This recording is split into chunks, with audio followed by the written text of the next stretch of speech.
Les 4 pouvoirs de la mer représentent 4 de ses principales personnalités, ou parties, ou personnifications de sa divinité, par lesquelles elle agit sur ses créatures, organise et harmonise ses créations dans les mondes et dirige l'exécution de ses milliers de forces. Car la mer est une, mais elle se présente à nous sous des aspects différents. Nombreux sont ses pouvoirs et ses personnalités, nombreuses ses émanations et les vibhutis qui agissent pour elle dans l'univers. Celle que nous adorons comme la mer est la conscience force divine qui domine toute existence, unique et pourtant si diverse qu'il est impossible de suivre ses mouvements, même pour le mental le plus prompt et pour la plus libre et la plus vaste intelligence.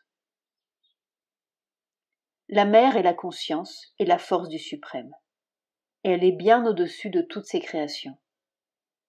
Mais quelques reflets de ses voix peuvent être vus et sentis à travers ses personnifications, d'autant plus saisissables que les formes de déesses en lesquelles elle consent à se manifester à ses créatures sont plus définies et plus limitées en leur tempérament et leur action. La mer a 3 manières d'être que l'on peut percevoir quand on s'identifie à la conscience force qui nous soutient, nous et l'univers. Transcendante, la suprême Shakti originelle se tient au-dessus des mondes et sert de trait d'union entre la création et le mystère à jamais non manifesté du suprême. Universelle, la Mahashakti cosmique crée tous les êtres et contient, anime, soutient et dirige les millions de processus et de forces. Individuelle, elle incarne le pouvoir des 2 autres aspects plus vastes de son existence, les rend vivants et proches de nous, et sert de médiatrice entre la personnalité humaine et la nature divine. L'unique Shakti originelle et transcendante, la mer, se tient au-dessus de tous les mondes et porte en sa conscience éternelle le divin suprême. Elle est seule à abriter le pouvoir absolu et la présence ineffable, contenant ou appelant les vérités qui doivent être manifestées, elle les fait descendre, du mystère où elle était cachée, dans la lumière de sa conscience infinie, où elle leur donne une forme dynamique au sein de son pouvoir omnipotent et de sa vie sans bornes, et un corps dans l'univers. En elle, le suprême est à jamais manifesté, comme l'éternel Satchitananda. À travers elle, il se manifeste dans les mondes comme la conscience duelle et unique de l'Ishwara Shakti et le principe duel de Purusha Prakriti.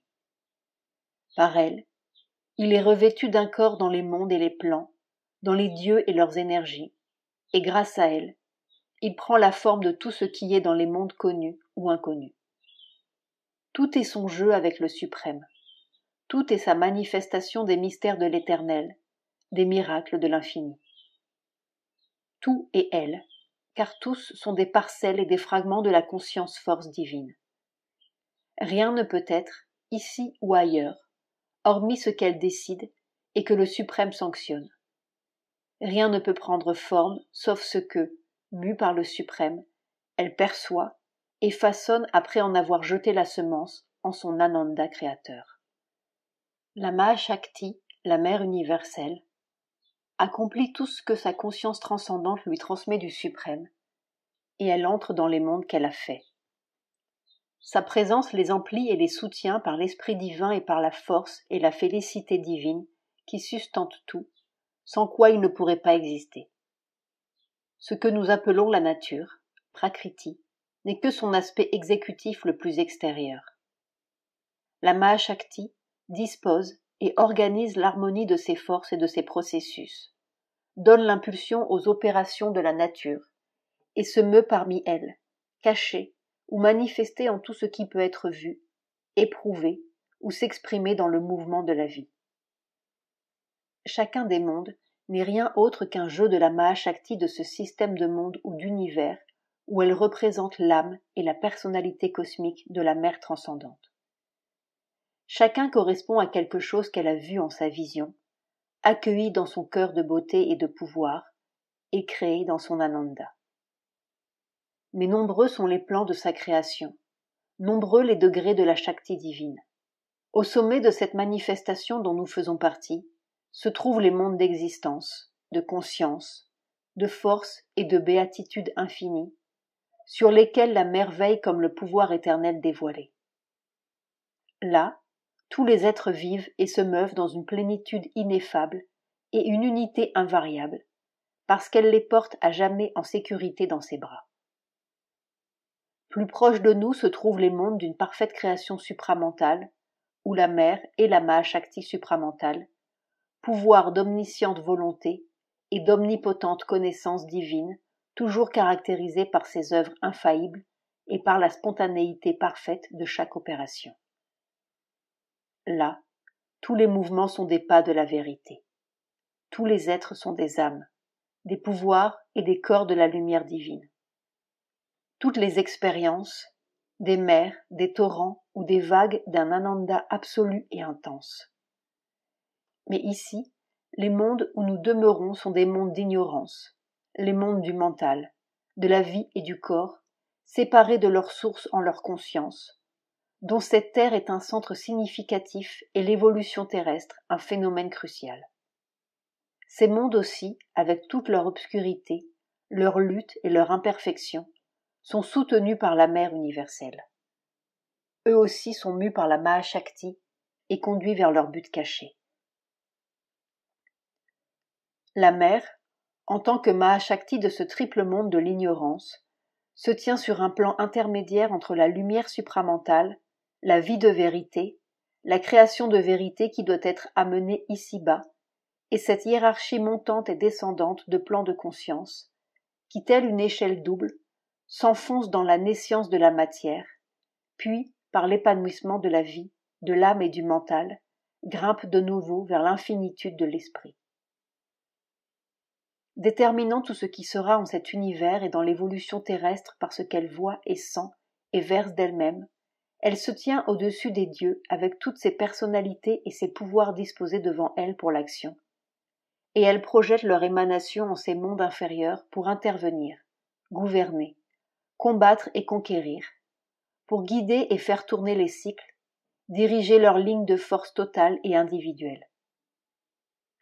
Ces émanations représentent les nombreuses formes et personnalités divines en lesquelles les hommes l'ont adorée à travers les âges, sous des noms différents. Mais par ses pouvoirs et leurs émanations, elle prépare aussi et façonne le mental et le corps de ses vibhutis, de même qu'elle prépare et façonne le mental et le corps des vibhutis de l'Ishwara, afin de pouvoir manifester dans le monde physique et sous le masque de la conscience humaine quelques rayons de son pouvoir, de sa qualité et de sa présence. Toutes les scènes du jeu terrestre, telle une pièce de théâtre, ont été organisées, conçues et mises en scène par elle, avec les dieux cosmiques comme assistants et elle-même comme acteur voilé. Non seulement la mère gouverne tout d'en haut, mais elle descend dans ce triple univers inférieur. D'une manière impersonnelle, toute chose ici-bas, même les mouvements de l'ignorance, sont la mère en un pouvoir voilé et ses créations en une substance amoindrie, sont le corps et la force de sa nature. Et elles existent parce que, poussée par le fiat mystérieux du suprême à façonner quelque chose qui était là parmi les possibilités de l'infini, elle a consenti au grand sacrifice et revêtu comme un masque l'âme et les formes de l'ignorance.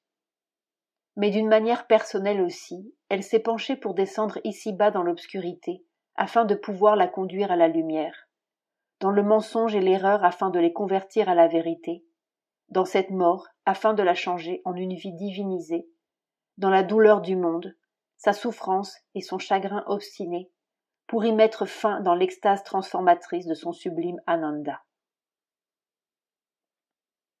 Dans son profond et grand amour pour ses enfants, elle a consenti à revêtir le manteau de cette obscurité, condescendue à subir les attaques et les influences tortuantes des pouvoirs des ténèbres et du mensonge, supporter de traverser le portail de cette naissance qui est une mort, pris sur elle les angoisses et les chagrins et les souffrances de la créature, car il semblait qu'ainsi seulement la création pouvait être élevée jusqu'à la lumière, la joie et la vérité, jusqu'à la vie éternelle. Tel est le grand sacrifice, appelé parfois le sacrifice du Purusha, mais bien plus profondément encore, l'holocauste de la Prakriti, le sacrifice de la mère divine. Chapitre 6, partie 1. La mère de Sri Aurobindo.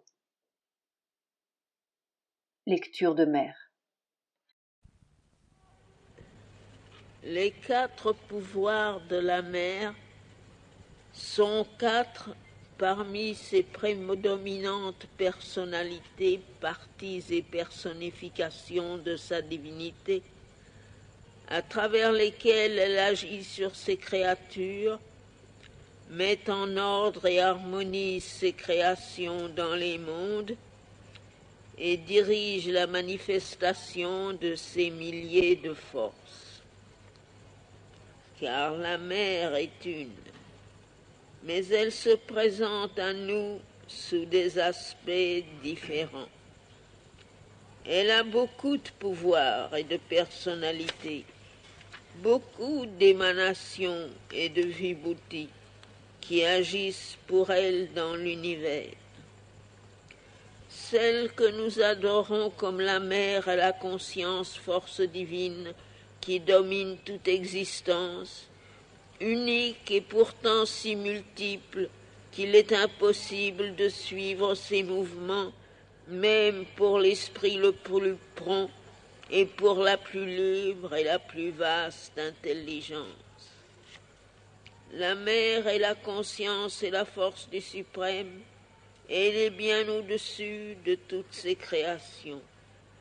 Mais quelque chose de ses voix peut être vu et senti à travers ses personnifications, d'autant plus perceptibles que sont plus définis et limités le tempérament et l'action des formes de déesses dans lesquelles elle consent à se manifester à ses créatures.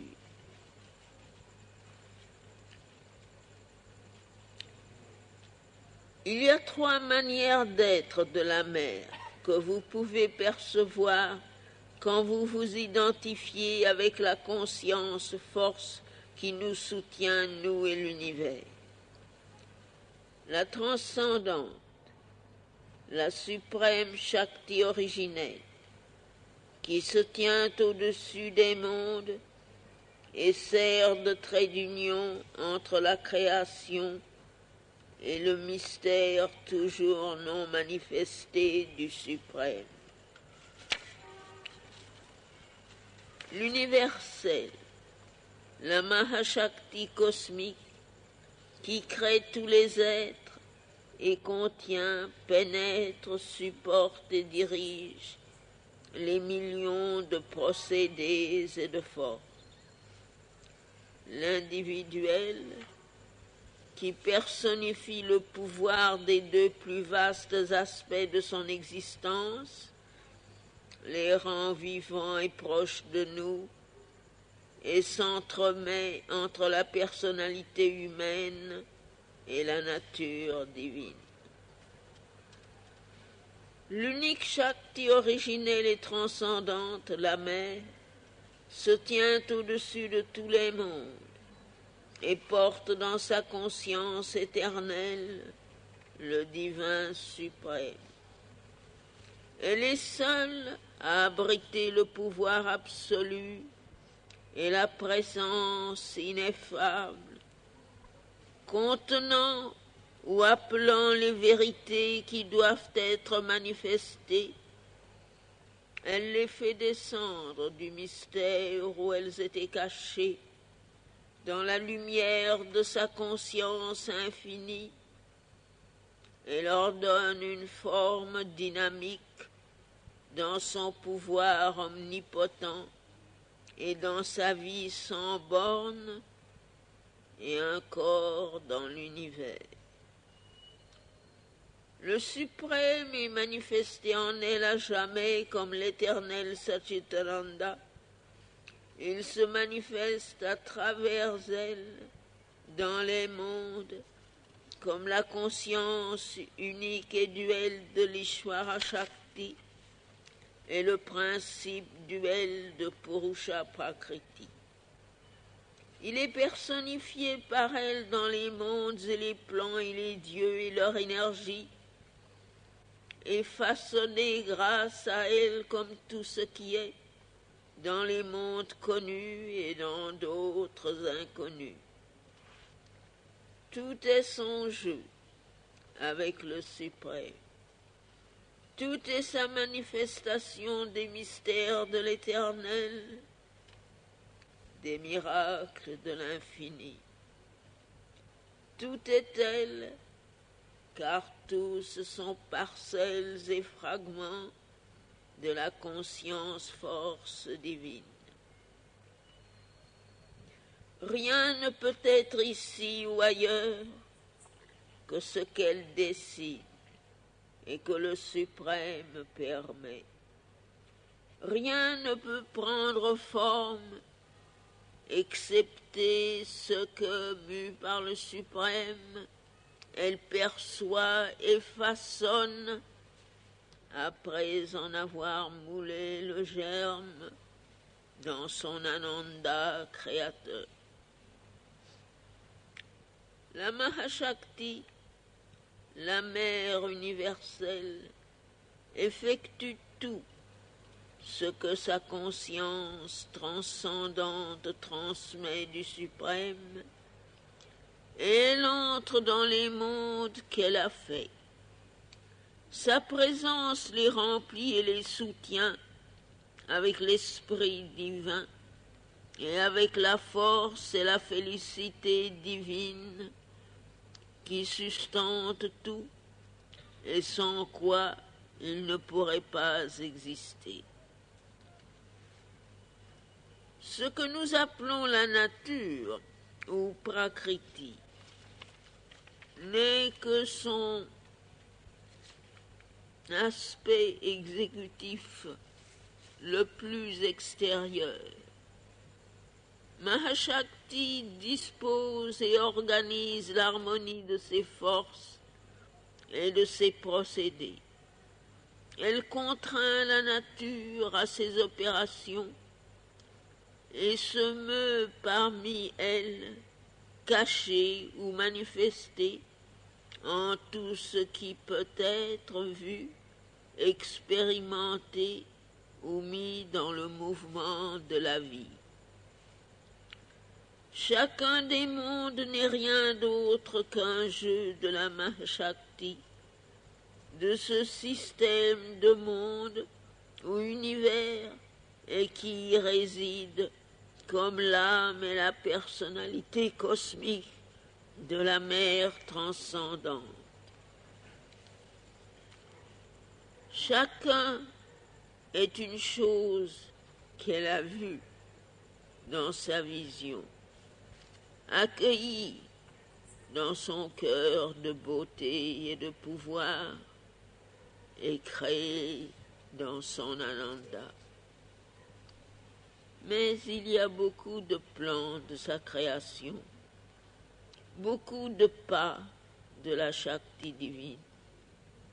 Au sommet de cette manifestation dont nous faisons partie, il y a les mondes d'existence, de conscience, de force et de félicité infinie, au-dessus desquels la mer se tient comme le pouvoir éternel dévoilé.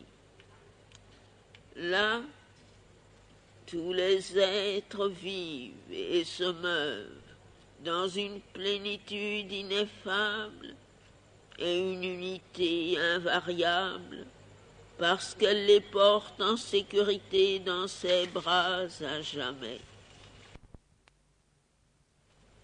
Plus proches de nous sont les mondes d'une parfaite création supramentale, dans lesquels la mère est la Mahashakti supramentale, un pouvoir d'omnisciente volonté et d'omnipotente connaissance divine, toujours apparent dans ses œuvres infaillibles et spontanément parfaites, dans chaque opération. Là, tous les mouvements sont des pas de la vérité. Tous les êtres sont des âmes, des pouvoirs et des corps de la lumière divine. Toutes les expériences, des mers, des flots ou des vagues, d'un ananda absolu et intense. Mais les mondes où nous demeurons sont ceux de l'ignorance. Les mondes du mental, de la vie et du corps, séparés de leur source, dans leur conscience, et dont la Terre est un centre significatif et son évolution un mouvement décisif. Tout ceci aussi, avec son obscurité, ses luttes et ses imperfections, est supporté par la mère universelle. Ceci aussi est mu et conduit vers son but caché par la Mahashakti. La mère, en tant que Mahashakti de ce triple monde de l'ignorance, se tient dans un plan intermédiaire entre la lumière supramentale, la vie de vérité, la création de vérité qui doit être amenée ici-bas, et cette hiérarchie montante et descendante des plans de conscience qui, comme une échelle double, s'enfonce dans l'ignorance de la matière et escalade à nouveau l'infinité de l'esprit à travers l'épanouissement de la vie, de l'âme et de l'intellect.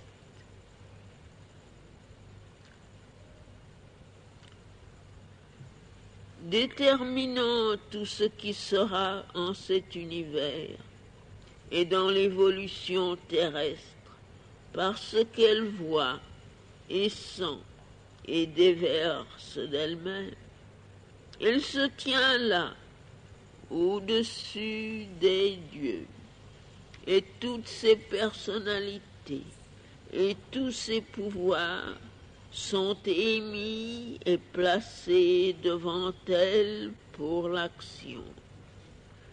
Elle projette leur émanation dans ces mondes inférieurs pour intervenir, gouverner, combattre et conquérir, pour guider et accomplir leur cycle, pour diriger les lignes d'action totales et individuelles de leur force.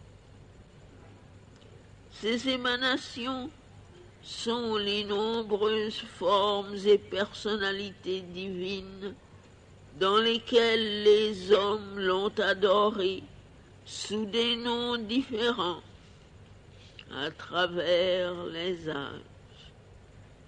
Mais elle prépare aussi et forme par l'intermédiaire de ses pouvoirs et de leurs émanations l'esprit et le corps de ses vibhutis, de même qu'elle prépare et forme des esprits et des corps pour les vibhutis de l'Ishwara, afin qu'elles puissent manifester dans le monde physique et sous le masque de la conscience humaine quelques rayons de son pouvoir, de sa qualité et de sa présence.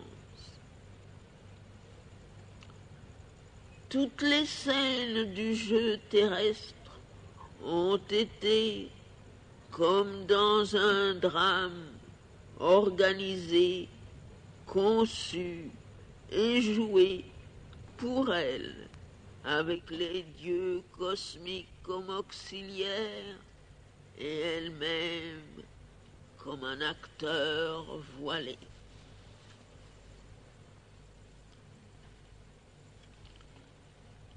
Non seulement la mer gouverne tout d'en haut, mais elle descend dans ce triple univers inférieur. D'une manière impersonnelle, toutes choses ici-bas, même les mouvements de l'ignorance, sont elles-mêmes en un pouvoir voilé, sont ces créations dans une substance amoindrie, sont le corps et la force de sa nature. Et elles existent parce que, mues par le fiat mystérieux du suprême, afin d'exécuter quelque chose qui était là-haut parmi les possibilités de l'infini, elle a consenti au grand sacrifice et a revêtu comme un masque l'âme et les formes de l'ignorance. Mais d'une manière personnelle aussi, elle a daigné descendre ici-bas dans l'obscurité afin de pouvoir la conduire à la lumière, dans le mensonge et l'erreur, afin de les convertir à la vérité, dans cette mort, afin de la changer en une vie divinisée. Dans la douleur du monde, sa souffrance et son chagrin obstiné, pour y mettre fin par l'extase transformante de son sublime Ananda.